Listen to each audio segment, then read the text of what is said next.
Los Angeles. The Trump administration's crackdown on unauthorized immigration has resulted in the prosecution of tens of thousands of people entering the country illegally.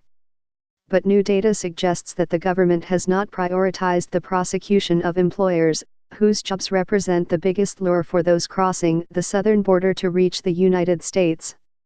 In the 12 months that ended in March, more than 112,000 people were prosecuted for illegal entry or re-entry, while just 11 employers faced criminal charges for hiring undocumented workers, according to analysis of government data obtained under the Freedom of Information Act by the Transactional Records Access Clearinghouse, or TRAC, at Syracuse University. Not only are few employers prosecuted, fewer who are convicted receive sentences that amount to more than token punishment, TRAC said in a statement. Of the 11 people convicted during the 12-month period, only 3 served prison time despite Immigration and Customs Enforcement's stated mission. ICE's worksite enforcement strategy focuses on the criminal prosecution of employers who knowingly hire illegal workers. To be sure, the number of such prosecutions has always been small. Both the Obama and Bush administrations unveiled efforts to target employers as they goaded Congress to fix the broken immigration system. Yet prosecutions have rarely exceeded 15 in a single year, according to TRAC. They reached their highest point, 25, in the first year of the Obama administration. They reached 20 in 2005 when President George W. Bush was in the White House. President Trump has made quashing illegal immigration central to his agenda, and on Friday he is expected to unveil new measures designed to lower the number of Central Americans heading to the United States, most of them seeking work. On Thursday evening, Mr. Trump said the United States would impose a 5% tariff on goods from Mexico until the country slowed the flow of migrants. In the interior of the country, his administration has ramped up payroll audits of companies and workplace raids, leading to the termination of large numbers of undocumented workers. Critics say such enforcement strategies tear families apart rather than address the economic incentives of illegal immigration. In April, agents rounded up about 280 people at a Dallas area technology company, in one of the biggest such enforcement actions in a decade.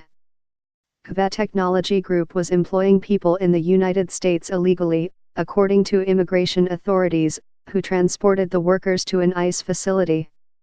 Most of them were then released but are now in deportation proceedings. Last June, dozens of workers were arrested at a gardening center in Ohio.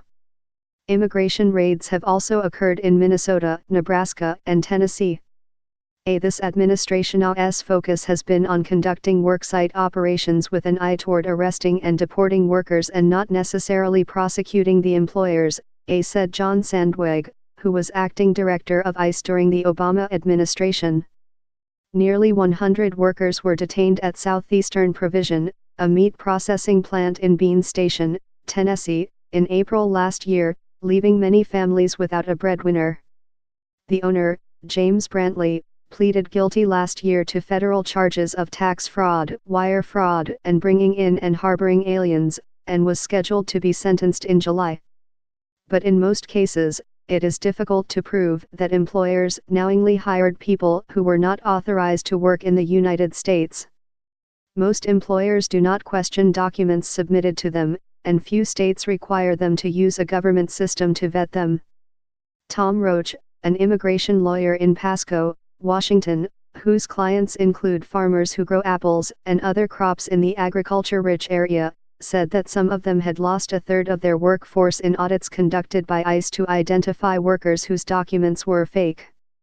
It's very hard for the government to prove what an employer knows in his head about his workers, he said. It's a steep hill to climb. Employers most likely to face prosecution tend to be immigrants who own small businesses such as restaurants, gas stations, and liquor stores staffed by people whom they have recruited from their home countries to work for them. About 2/3 of the 11 million undocumented immigrants in the United States participate in the labor force, and it is an open secret that sectors like agriculture, hospitality, and construction rely on large numbers of them. Mr. Trump's golf resorts and hotels have hired dozens of undocumented immigrants either directly or through staffing agencies. The Trump Organization announced that it would begin using an electronic verification system, known as E-Verify, to check the worker eligibility of new hires after the New York Times revealed his illegal hiring practices last December. Only some states have made using E-Verify mandatory. Thus, most employers accept documents that appear genuine and employ illegal workers as they employ others, subjecting them to the same payroll withholdings and taxes.